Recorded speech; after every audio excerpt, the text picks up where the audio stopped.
काही नाही, कुठे? मी आहे जबाबदार ताई या घरातली. मी पर्सनल आयुष्यात घरातली मोठी बहीण आहे.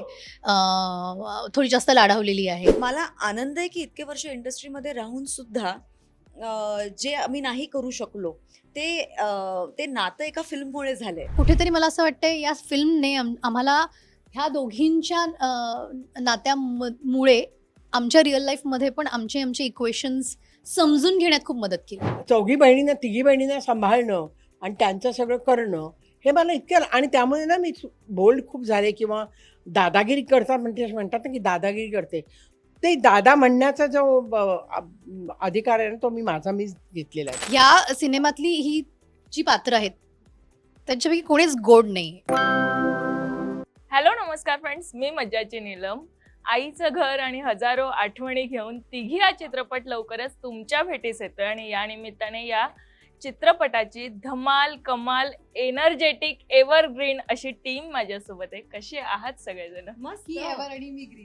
वा. पण आता चित्रपटाकडे येते आणि मला तिलाच आधी विचारायचंय. चित्रपट सुरू झाल्यावर एक फ्रेम येते ज्यात नेहा उभी असते आणि नर्स तिला विचारते की कोण हवंय आणि ती आई असं म्हणते. ती बोलकी फ्रेम आहे खूप जास्त आणि तिथे खूप कनेक्ट व्हायला होतं. एक दिग्दर्शिका म्हणून त्या मागचा काय थॉट होता? कारण की त्या पुढे जो चित्रपट सुरू होतो तो कुठेच आम्हाला असं कनेक्टिव्हिटी ती सोडून नाही जाऊ देते. तो त्यातच आम्हाला ठेवतोय आणि आम्ही पूर्ण तो रिलेट करतोय.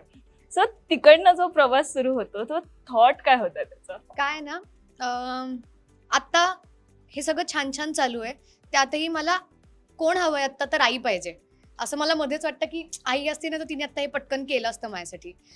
सगळ्यात कठीण क्षण आला तरी मला कोण पाहिजे? आई. लागलं की काय? आई. सगळं माझं सुरू आणि संपतं जिथे तिथे आई आहे. येस. आणि आम्ही जेव्हा या शॉर्टचा विचार करत होतो किंवा या सीनचाच विचार करत होतो तर त्याच्यात एक मोमेंट आहे जो कळेल ना कळेल इज अ डिफरंट थिंग. पण भारतीताई तुम्हाला बेडवर दिसतात,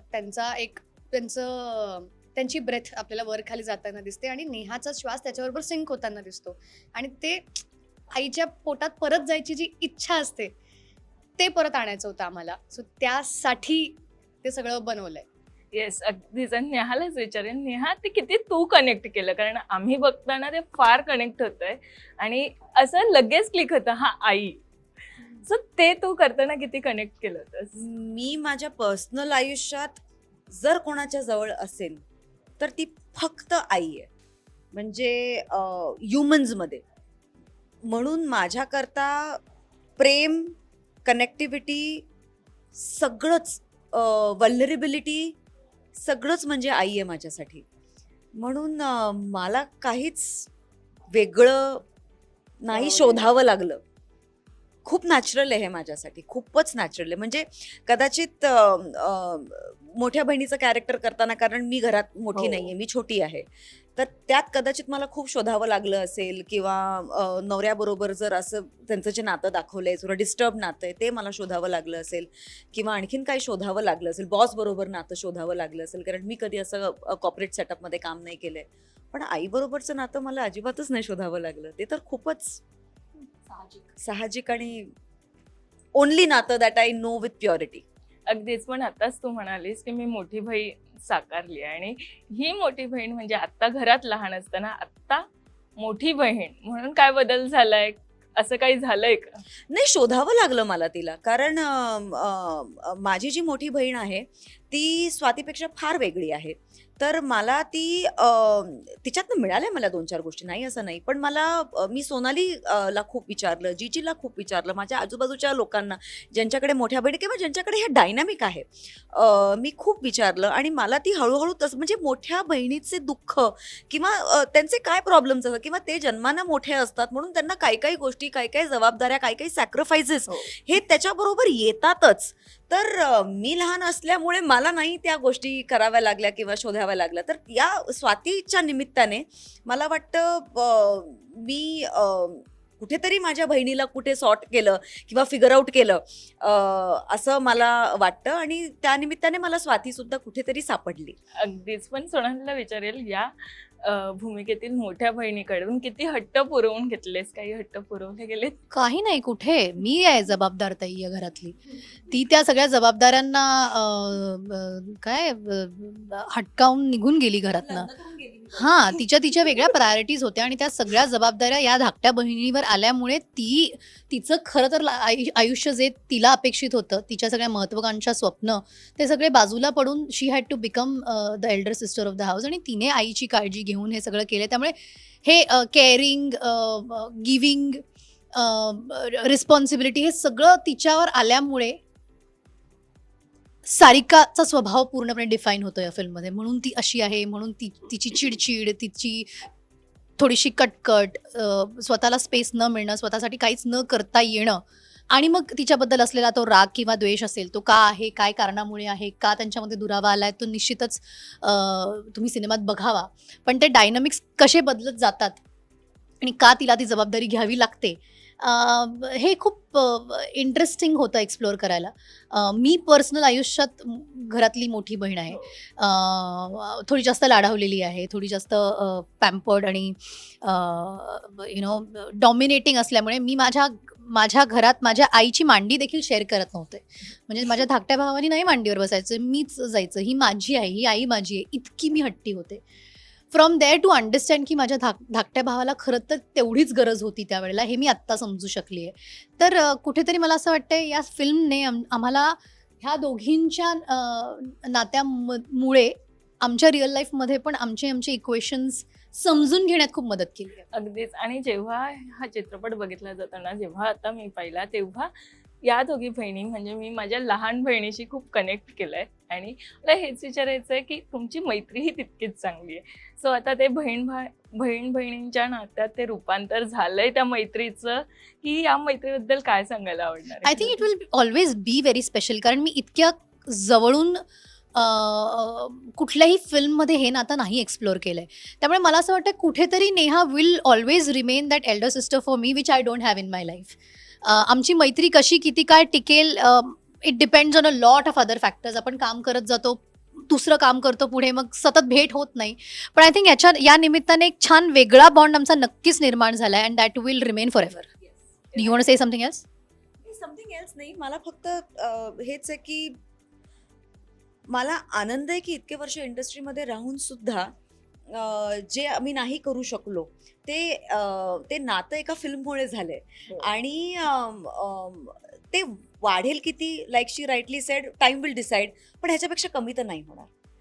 आणि कधी कधी काय असतं की समजा एखादी गोष्ट जर माझ्याबद्दल तिच्या कानावर जर आली ना, आज या फिल्मच्या निमित्ताने तिला माझा स्वभाव कळलेला आहे, तर काहीच ओळख नसती तर तिने काहीतरी एक चुकीचं जजमेंट केलं असतं माझ्याबद्दल. पण नेहाने असं केलंय का, हा ती अशीच आहे, तू चुकीच्या अर्थाने नको घेऊ, किंवा वाईस वर्सा. सोनाली अशा बोलली का, पण ती सोनाली आहे, तिच्या मनात काही नसतं.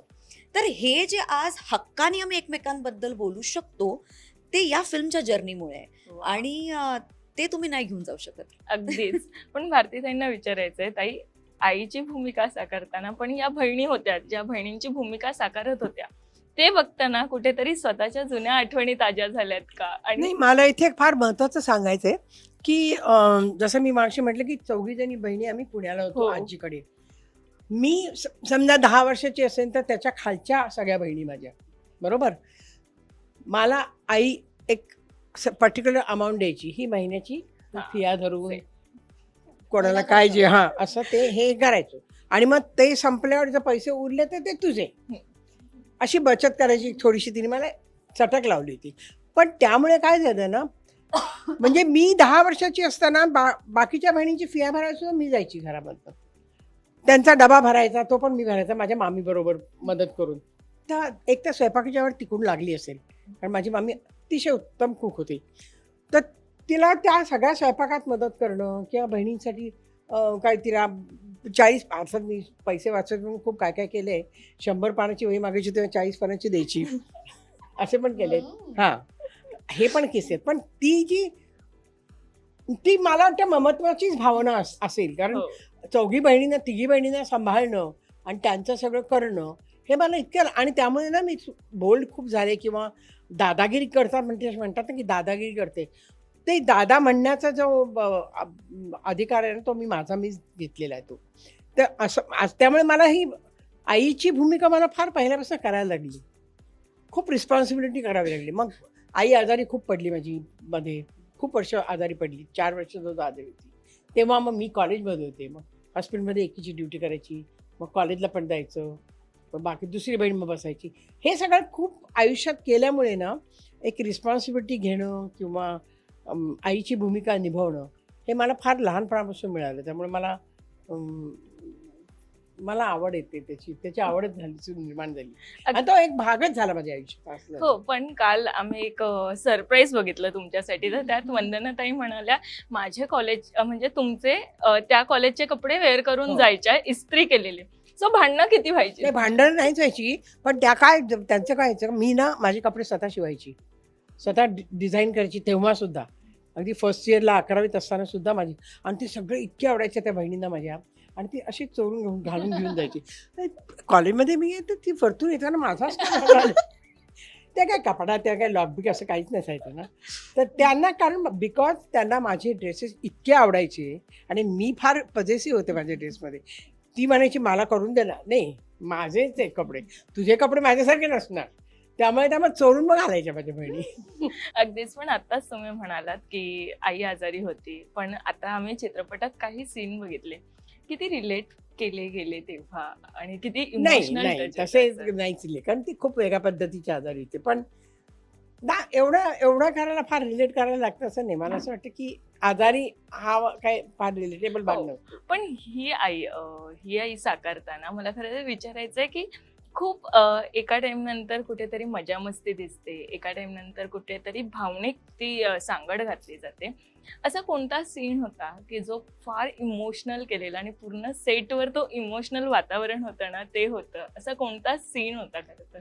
मला वाटतं तो माझ्या हॉस्पिटलमधला हॉस्पिसचा या दोघींना मी जे सांगते तो सीन, आणि तो माझा पहिला सीन होता सिनेमातला. म्हणजे मी करतानाचा पहिला सीन होता.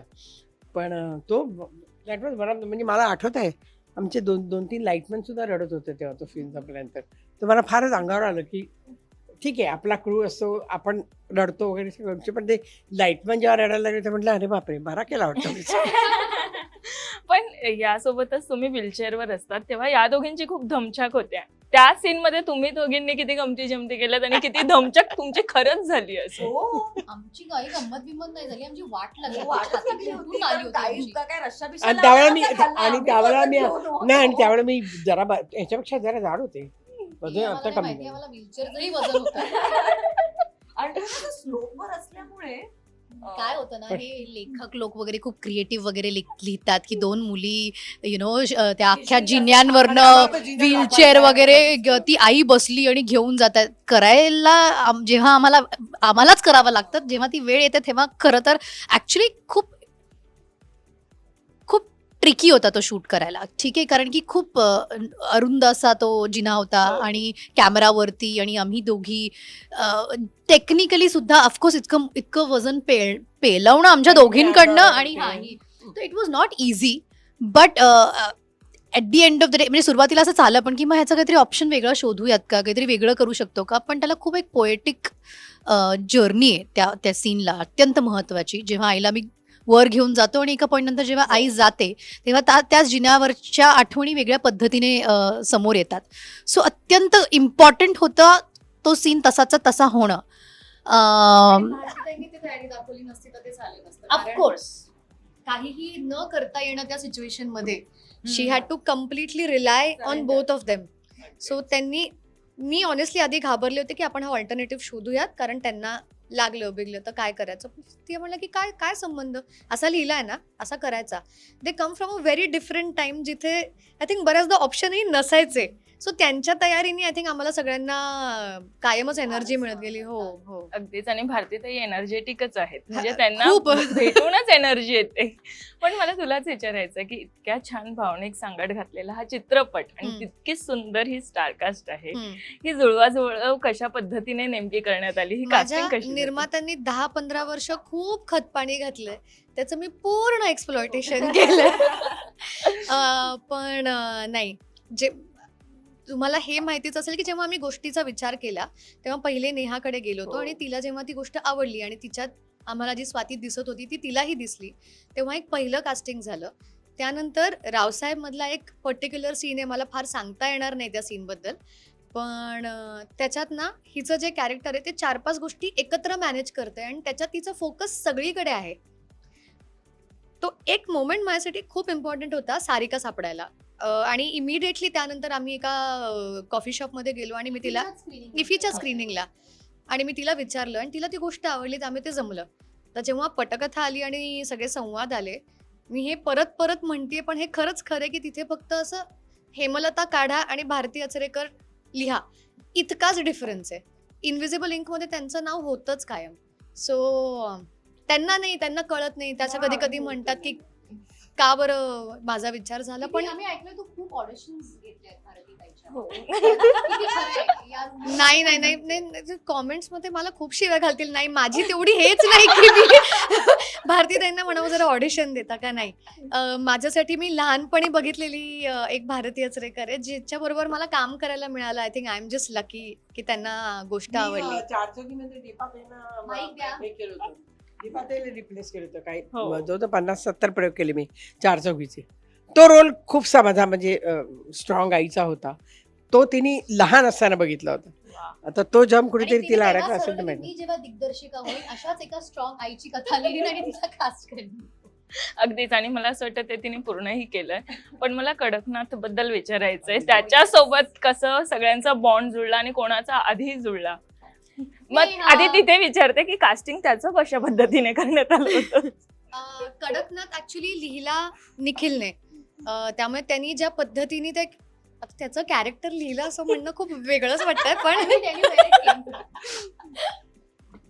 ह्या सिनेमातली ही जी पात्र आहेत त्यांच्यापैकी कोणीच गोड नाही. तर त्याला असं वाटलं की गोड पात्र असलं पाहिजे सिनेमात, म्हणून त्यांनी एक गोड पपी इंट्रोड्यूस केला. आणि त्या 3 हिरोईन्स नंतर एक कोणीतरी हिरो पण असायला पाहिजे, म्हणून तो बॅलन्स आउट करण्यासाठी आहे. पण तो अत्यंत महत्त्वाचा दुवा आहे आणि महत्त्वाचं इमोशन प्ले करतं या सगळ्या वातावरणामध्ये. आणि त्याचं कास्टिंग कसं झालं हे तुम्हाला जीजी विश्वास सांगू शकता. एक काळं कुत्रं असावं म्हणून त्याचं नाव कडकनाथ ठेवलं त्या चिकन प्रमाणे. त्याचं कास्टिंग करणं आय थिंक शेवटपर्यंत माझा ज्याच्यात दम निघाला असेल ते एक छोटं काळं कुत्रं शोधण्यात निघाला. आम्ही 3 कुत्री कास्ट केली, मग कुणाचं घर बदललं, कुणी दुसऱ्यालाच दत्तक घेतलं, असं करत करत शेवटी ऍक्च्युली कडकनाथ हा मुलगा नसून रुबी नावाचं एक छोटंसं फिमेल पिल्लू होतं. आणि तिने इतका लळा लावला आम्हाला सगळ्यांना की ऍक्च्युली जेव्हा शूट संपलं तेव्हा तिला ती आता सिंधुदुर्गला असते, पण ती सोडवलं नाही आम्हाला. ती आता हा इंटरव्ह्यू बघत असेल काय सांगते? काय सांगशील नाही. पण मला सांग की बॉन्ड किती छान झालाय कडकनाथ सोबत तुझं. मला वाटतं मला जसं मी मगाशी म्हटलं की I speak animals better than human. आणि पपीला मॅनेज करायचं एक बिहेवियर असतं. म्हणजे अडल्ट तरीसुद्धा जरा बरे असतात, पण पपी काय अटेन्शन स्पॅन कमी असतं, एनर्जी खूप असते त्यांच्यामध्ये, तर त्याला ते करेक्ट पद्धतीने डायव्हर्ट करावं लागतं. या सगळ्या गोष्टी मी स्वतः पिल्लं रेस केले असल्यामुळे मला माहीत आहे, अनुभव असल्यामुळे ते थोडंसं त्याला रुबीला चॅनलाइज करायला मला मदत झाली आणि म्हणून रुबीची आणि माझी मैत्री जरा बेटर झाली. आणि कुठेतरी सीन्समध्ये मला वाटतं की आपला जो तो सीन होता आईसारखे दैवत साऱ्या, तर त्यात रुबीचं त्या सीनमध्ये वावर खूप गरजेचं होतं, कारण तिच्याबद्दल बोलतोय आम्ही आणि ती रुबी असल्यामुळे ती आपला तेवढा वावर सोडून सगळीकडे पळत होती. तर ते अरे ते टॉवेल आणा, तिच्याबरोबर टक खेळा, तर तिला एंगेज ठेवा, हे मला वाटतं फ्रेममध्ये ठेव. फ्रेममध्ये ठेवा.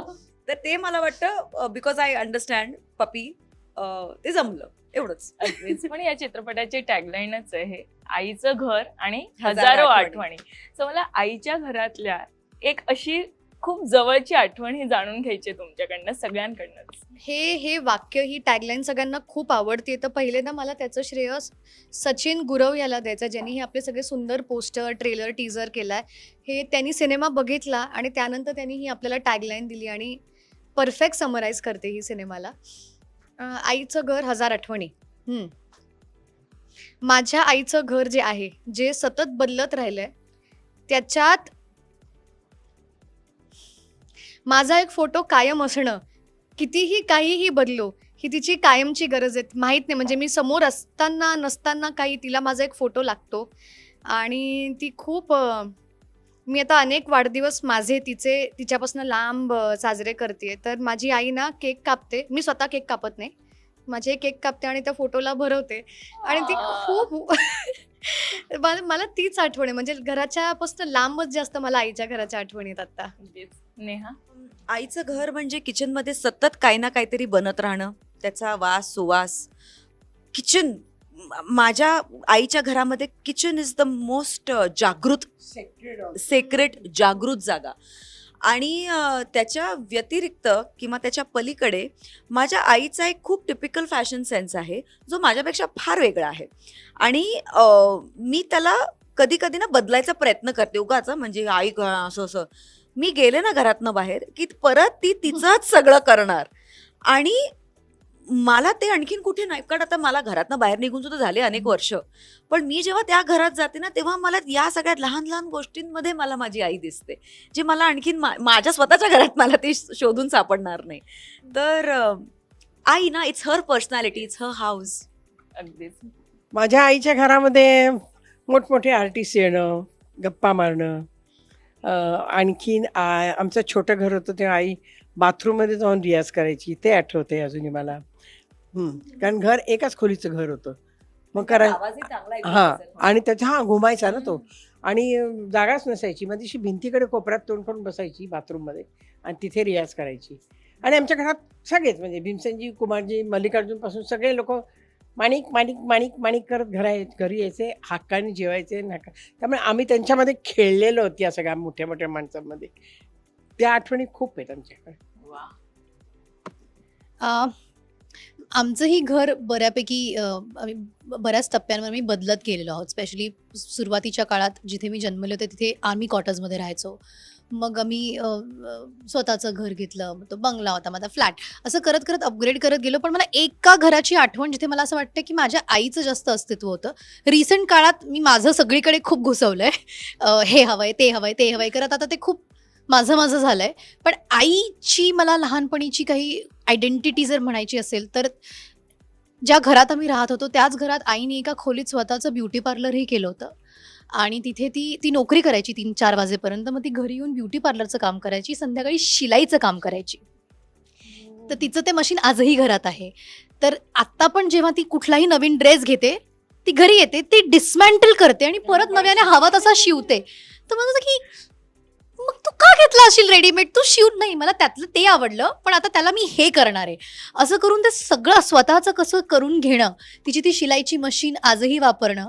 आता ती ब्युटी पार्लरचं काम करत नाही, पण माझं थ्रेडिंग, माझं वॅक्सिंग, माझे केस कापणे हे सगळं पहिलं तिनेच केलं होतं. सो या मल्टीटास्किंग, अत्यंत व्यावसायिक आणि स्वावलंबी आई, ते आठवत आहे. हां, आणि या गपचूप नाही बसू शकत, उद्योग करत राहणे. मी पण साडी आणली वगैरे ना की 2-3 साड्या आणल्या तर मग यातली अर्धी कापते त्याला लावते, त्यातली अर्धी कापून दुसरीकडे लावते. अशा मी कित्येक साड्या तयार केलेल्या आहेत माझे. लोक ह्या कुठे मिळतात नाही, ह्या फक्त माझ्याचकडे मिळतात. कस्टमायझेशन.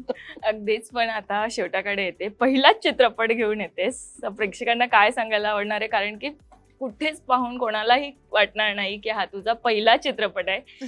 सगळं एकंदरीत जुळून आलंय. सो प्रेक्षकांना काय सांगशील याबद्दल? हा तुमच्या आमच्यासारख्यांचा सिनेमा आहे. हा आपल्या घरातला सिनेमा आहे. आणि आपण बऱ्याचदा ऐकतो असं की रिजनल सिनेमा खूप सुंदर आहे, मराठीतसुद्धा नवीन धाटणीचे सिनेमे यायला हवे. तर हे सगळं आम्ही सगळ्या अपेक्षा पूर्ण करायचा पुरेपूर प्रयत्न केला आहे. उत्तम सिनेमॅटोग्राफी आहे, उत्तम एडिट आहे, टेक्निकली अप्रतिम झालेला सिनेमा आहे. या सगळ्या सुंदर नट्या आणि गाणी सुंदर आहेत. जितेंद्र जोशी यांनी अप्रतिम लिरिक्स लिहिलेले आहेत. मी किती इतर लोकांचं कौतुक करू माहीत नाही, पण सिनेमा सुंदर झाला आहे आणि तो थिएटरमध्ये एक्सपिरियन्स करण्यासारखा सिनेमा आहे. त्यामुळे प्लीज तिकीट काढा आणि सिनेमागृहात या. You will not regret it. अगदीच. आणि मला असं वाटतं थँक्यू सो मच वेळ दिल्याबद्दल आणि खूप खूप शुभेच्छा तुम्हाला. थँक्यू. मराठी मनोरंजन सृष्टीमधील मालिका, चित्रपट, नाटक तसेच कलाकारांबद्दलच्या नवीन अपडेट्स जाणून घेण्यासाठी नक्की सबस्क्राईब करा इट्स मज्जा मराठी या आपल्या नवीन यूट्यूब चॅनलला.